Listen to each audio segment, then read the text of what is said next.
শুধু একটা আসন নিয়ে সিপিআইএম বা কংগ্রেস রাজ্যের তো খুব হাই প্রোফাইল আসন। না, একটা আসনে তো আমরা লড়াই নামছি না। আমরা 42টা আসনে লড়াই একসাথে লড়তে চেয়েছিলাম, অর্থাৎ জোটবদ্ধ হয়ে লড়তে চেয়েছিলাম যে 42টা আসনে আমরা লড়াই করব, সেখানে বিজেপি এবং তৃণমূলকে পরাস্ত করব। পরের দিনে হয়তো দেখবেন ওখানে দিদিমণির ছবি অ্যাড করবে, আরও অধীর রঞ্জন চৌধুরীর ছবি অ্যাড করতে পারে, যে যারা মতোভাবে করবে। ভোটই দেবে না মানুষ, কেন্দ্রের সরকারে এবং রাজ্য সরকারকে মানুষ ভোটই দেবে না। আইএসএফ চেয়ারম্যান নওশাদ সিদ্দিকী তিনি এবারের ভোটে কি করবেন তার দিকে রাজনৈতিক মহল যেমন তাকিয়ে আছে, তেমন এ রাজ্যের সাধারণ মানুষও তাকিয়ে আছে। আপনি ডায়মন্ড হারবার প্রার্থী হবেন? দেখুন, প্রার্থীর ব্যাপারে আমি আমার মনের কথা বা যে কন্টেস্ট করতে চাই বলেছি।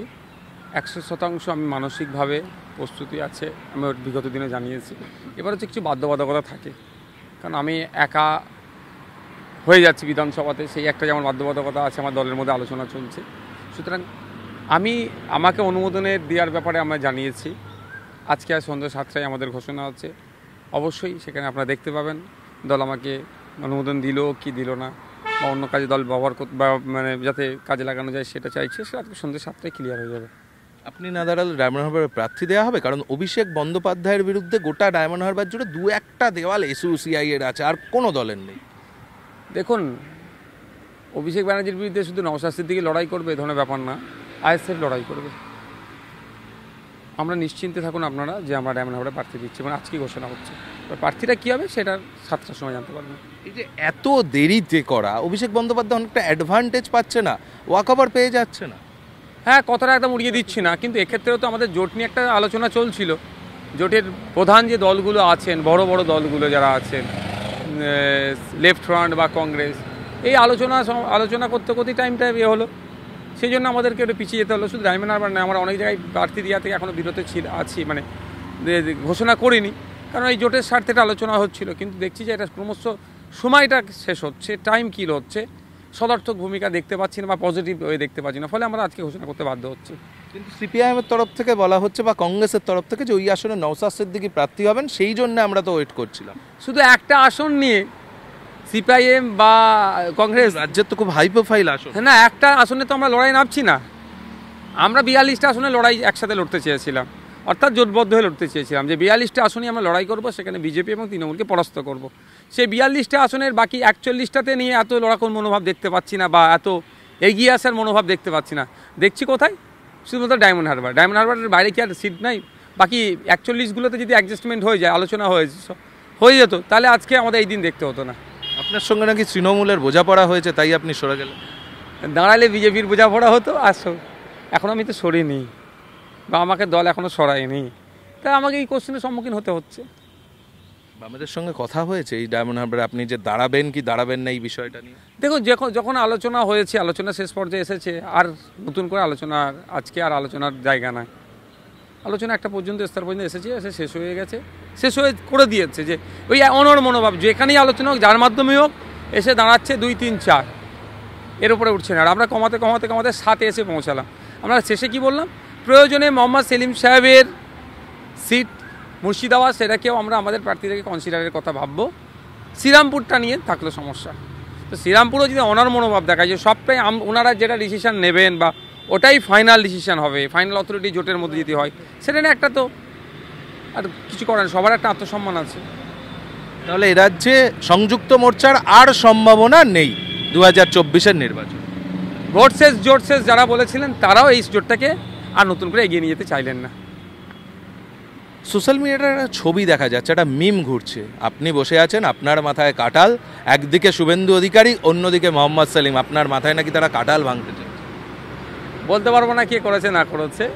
এর পরের দিনে হয়তো দেখবেন ওখানে দিদিমণির ছবি অ্যাড করবে, আরও অধীর রঞ্জন চৌধুরীর ছবি অ্যাড করতে পারে, যে যারা মতোভাবে করছে। তবে একটা অনুরোধ করব, এই মিম বা আলোচনা সমালোচনা একটা লিমিটেশনে করা। আমি এর বিরোধিতা করছি না, কিন্তু সবের একটা লিমিটেশন আছে, সেটা থাকা দরকার লিমিটে। আইএসএফ একলা চলে কার সুবিধা করবে, তৃণমূল না বিজেপির? দারুণ কোশ্চেন। সুবিধা হয়ে যাবে কারো, সেই ভাবনা নিয়ে আমরা রাজনীতির ময়দানে আসিনি, বা কেউ সুবিধা পাবে তার জন্য আমাদের শ্রম দেবে সেটার জন্য আসিনি। আমরা আইএসএফ এসেছি মানুষের কীভাবে উপকার হবে, মানুষের কণ্ঠ কীভাবে হওয়া যায়। আমরা একা লড়েছি, বাধ্য হচ্ছি তৃণমূল কংগ্রেস এবং লেফট ফ্রন্টের জন্য। আমরা চেয়েছিলাম ঐক্যবদ্ধ হয়ে লড়াই করব, বিজেপি বিরোধী তৃণমূল বিরোধী একটা ভোটও না অন্য কোনো জায়গায় একটা জায়গায় যাতে পড়ে, সে সর্বোচ্চ চেষ্টা করছি, হয়নি। তো আমরা এই মুহূর্তে একাই সর্বোচ্চ শক্তি দিয়ে বিজেপি তৃণমূলকে পরাস্ত কীভাবে যায় সেই লড়াইয়ে থাকবো। কার লাভ কার লস সেই অঙ্ক খুঁজতে রাজনীতির ময়দানে আসেনি। আইএসএফ কটা সিটে প্রথম হতে পারবে বা কটা সিটে দ্বিতীয় হতে পারবে? দেখুন, ওটা তো আমার হাতে নয়। যদি আপনারা তো বিচার বিশ্লেষণ একটা করছেন, আমি যদি মনে করি বুথ জ্যাম করব, ভোটারদেরকে প্রভাবিত করব, রাতের অন্ধকারে বিরিয়ানির প্যাকেট মদের বোতলটা অবৈধ লেনদেনের মাধ্যমে যদি ভোট নিই, তাহলে আমি বলতে পারবো যে আমি এতটা ফার্স্ট সেকেন্ড থার্ড ফোর্থ এসেছি। আমি যে কটাতে কন্টেস্ট করছি সবটাই মানুষের হাতে ছেড়ে রাখছি আমরা। মানুষ যদি আমাদেরকে কাজ করার সুযোগ দেয়, পার্লামেন্টে গিয়ে জনগণের জনপ্রতিনিধি হয়ে কথা বলবে, এটাই। 4 তারিখে ভোট কাটুয়া শব্দটা শুনতে হবে না তো, যে আপনি ভোট কেটে কাউকে সুবিধা করে দিলেন? দেখুন, ব্যাপারটা হচ্ছে যারা আমরা রাজনীতির ময়দানে এসেছি 2021 থেকে আমাদের নামে এই ব্লেম দেওয়া হচ্ছে, কিন্তু আমরা জোটে 28টাতে লড়াই করেছিলাম, 4টে আমরা জোটের বাইরে লড়াই করেছিলাম। সেই সিটে যদি তথ্য দেখা যায় আমরা ভোট কেটেছি, কি কার সুবিধা হয়েছে কি অসুবিধা দেখতে পাবে। 2019-এ 18টা সিট বিজেপি জিতেছিল, কটা কংগ্রেস কটা লেফট, ভোটগুলো যদি তৃণমূলের পক্ষে যেত কটা সিট জিততো, বিজেপি হারতো, সেই একটা লিস্ট তখন বার করতে হবে।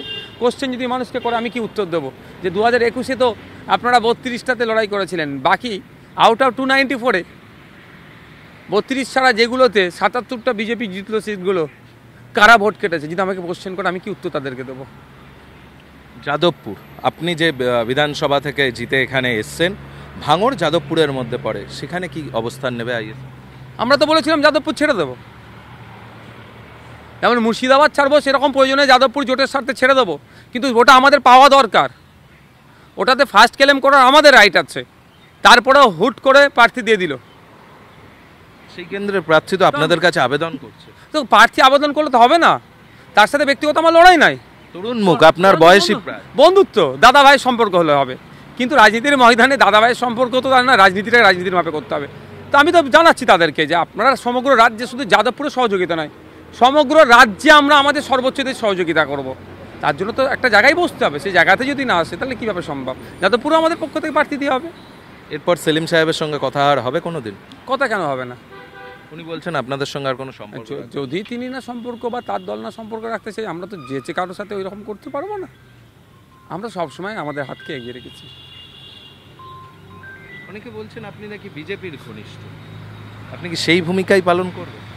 যদি বিজেপির ঘনিষ্ঠ হতাম, তৃণমূলের সহযোগিতা করার চেষ্টা করতাম, তাহলে এত লেট করতাম না দ্বিতীয় পর্যায়ের প্রার্থীটা ঘোষণা করার জন্য। তাহলে অনেক আগেই কিন্তু প্রথম পর্যায়ে আমরা একটাই ঘোষণা করতাম, তখন 42 কতগুলো আসুন সে দেখতে পাবেন। 8টা দিয়েছেন আপনারা এখনো পর্যন্ত, আর বাদ বাকি দেবো, যেহেতু জোট হচ্ছে না সেক্ষেত্রে জোটের স্বার্থে আমরা ছেড়েছিলাম। বিজেপিকে আটকাতে হবে, প্রথম শত্রু আমাদের বিজেপি, জামানাতগুলো রক্ষা করা যাবে তো শেষ পর্যন্ত? মানুষের উপরে নির্ভর করবে। এই যে চতুর্মুখী লড়াই হবে, এতে এই দুই শাসক, কেন্দ্রের শাসক রাজ্যের শাসক, তারা অনেক বেশি সুবিধা পাবে না? ওদেরকে ভোটই দেবে না মানুষ, কেন্দ্রের সরকারে এবং রাজ্য সরকারকে মানুষ ভোটই দেবে না। একজন 2014-তে এসেছে, 10 বছরে কী করেছে? বেকারত্বের সংখ্যা বেরিয়েছে, কমায়নি। 15 লক্ষ টাকার স্বপ্ন দেখিয়েছিল, ব্যর্থ হয়েছে। নিত্য প্রয়োজনীয় জিনিসের দাম বেড়েছে, সরকার এসে কিছুই করতে পারেনি। আর একজন এই 12 বছর চলছে, ডবল চাকরি দেওয়ার স্বপ্ন দেখিয়েছিল, চাকরি বিক্রি করছে, যে অন্যায় করছে। এই দুটো সরকারকে মানুষ ভোট দেবে না। অভিষেক বন্দ্যোপাধ্যায়ের প্রশংসা আপনার বারবার মুখে শোনা গিয়েছে, তাই কি ডায়মন্ড হারবার থেকে সরে আসে? কোথায়? আমি একবারই বলেছিলাম, কোনো একটা প্রসঙ্গে উঠেছিল, কেমন রাজনীতিবিদ, এইটুকুই বলেছিলাম, উনি ঠান্ডা মাথায় রাজনীতি করে, এতটুকু। এই প্রশংসাই কি নওশাদ সিদ্দিকীকে সরিয়ে? তারপরে যখন বলছে সেগুলো আপনারা দেখান, যে যত দুর্নীতি হয়েছে, কাকুর কালীঘাটের কাকু থেকে শুরু করে, লিপসমান বাউন্স থেকে শুরু করে, চাকরি বিক্রি থেকে শুরু করে, কয়লা চুরি থেকে শুরু করে, গরু পাচার থেকে শুরু করে, বালি পাচার থেকে শুরু করে, যত দুর্নীতি হচ্ছে, দুর্নীতির মূল হোতাই কারা বসে আছে সেখানে ডায়মন্ড হারবারের এমপির নাম জড়িয়ে আছে না নেই, সেটা তো বারবার আমরা বলি। অভিষেক বন্দ্যোপাধ্যায়কে এই যে মাঠ ছেড়ে দেওয়াটা, এটা একজন রাজনীতিবিদ হিসাবে কিভাবে দেখছেন? বিরোধীদের ক্যান্ডিডেট ঘোষণা করতে পারে, বিরোধীরা কে করতে পারছে না বলতে পারবো না, আমরা তো আজকে ঘোষণা করতে চলেছি। আমরা কোথায়? এতটা দিন দেরি লাগলো লেফট ফ্রন্টের জন্য, কংগ্রেসের জন্য। কংগ্রেসের কথা ছেড়েই দেন, লেফট ফ্রন্টের জন্য বলছে, আপনার জন্য ওয়েট করছে। আমরা তো আগেই ঘোষণা করতাম না, লেফট তো একটার পর একটা ঘোষণা করে যাচ্ছে, মানে 4বার তারা ঘোষণা করে 21-22টা প্রার্থী ঘোষণা করে দিল, আমরা কিন্তু একবারই ঘোষণা করেছি 8টা, কেন? বৃহত্তর স্বার্থে। এবার দেখি ক্রমশ আমরা পিছিয়ে যাচ্ছি। এই পরিস্থিতি থেকে ডায়মন্ড হারবারের জন্য কি আলাদা কোনো স্ট্র্যাটেজি থাকবে, বা যাদবপুরের জন্য, যেহেতু আপনার নিজের ওই কেন্দ্রগুলো? দেখুন, আমাদের একটাই কাজ হচ্ছে মানুষের কাছে পৌঁছে যাওয়া, গ্রাসরুট লেভেলে মানুষের কাছে পৌঁছে যায়। আমরা কি চাইছি না চাইছি মানুষকে জানানো। মানুষ যদি আমাদেরকে ভরসা করে, আমাদেরকে ভোট দেয়, আমাদের পার্লামেন্টে গিয়ে আমরা মানুষের হয়ে কথা বলবো। এই কৃষকদের বিরুদ্ধে বিল পাস হয়ে যাচ্ছে, এখন কথা বলছে না। সিএ নিয়ে মমতা ব্যানার্জি অভিষেক ব্যানার্জি অনেক কথা বলে ফেলছেন, কিন্তু সিএর বিরুদ্ধে সুপ্রিম কোর্টেও যাচ্ছে না। আর তার এমপিগুলো যখন সিএর বিরুদ্ধে ভোট দেওয়া দরকার ছিল, ভোট না দিয়ে 8 জন পালিয়ে আসলো। 8 জন যারা ভোট দেয়নি তাদের 2 জনকে আবার টিকিট দিল মমতা ব্যানার্জি। এইগুলো মানুষের কাছে তুলে ধরা, যে এদেরকে পাঠাবেন না আমাদের মধ্যে জনগণের জনপ্রতিনিধিকে পাঠাবেন, সেটা দেখুন। আপনি নাকি খুচরো পয়সা, শওকত মোল্লা বলছে, আপনার এই লোকসভা ভোটের পর নাকি খুঁজেই পাওয়া যাবে না। যদি মনে হয় সেটা, তাহলে ওনার জন্য তো লাভবান হবে। ও তো ভয় খাচ্ছে কেন?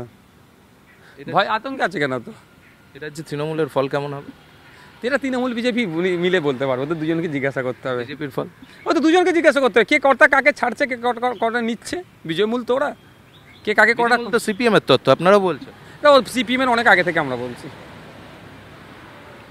ভোটের ময়দানে কৌশল কি হবে আপনাদের? তো একটা নির্দিষ্ট, যে আমরা এই অমুক ভোটকে টার্গেট করব, অমুকের কাছে পৌঁছাবো, এরকম কোনো বিষয় আছে? কৌশলটা কি জনমানুষে বলা যায়? ওটা তো ভিতরে রাখতে হয়। অন্য আমাদের অপোজিশন পার্টিগুলো সেই কৌশলটাকে নিয়ে তোকে ব্রেক করার চেষ্টা করবে। কৌশল তো কিছু আছেই জেতার জন্য। ডায়মন্ড হারবারের প্রার্থী দিতে দেরি হওয়ার অন্যতম কারণ বামেরা বারবার করে সময়টা নষ্ট করেছে। সে কারণেই কিছুটা অ্যাডভান্টেজ অভিষেক বন্দ্যোপাধ্যায়, তেমনটাই মনে করছেন নওশাদ সিদ্দিকী। আর তারা ভোট কাটুয়া নয়, মানুষই তাদেরকে এ রাজ্যে তৃণমূল বিজেপির বিকল্প হিসাবে বেছে নেবে, সেই আশাতেই লোকসভা নির্বাচনে 12-15টির বেশি আসনে প্রতিদ্বন্দ্বিতা করবেন নওশাদ সিদ্দিকীর দল। ক্যামেরায় বিনোদ সিংয়ের সঙ্গে প্রদীপ্তকান্তি ঘোষ, TV9 বাংলা, কলকাতা।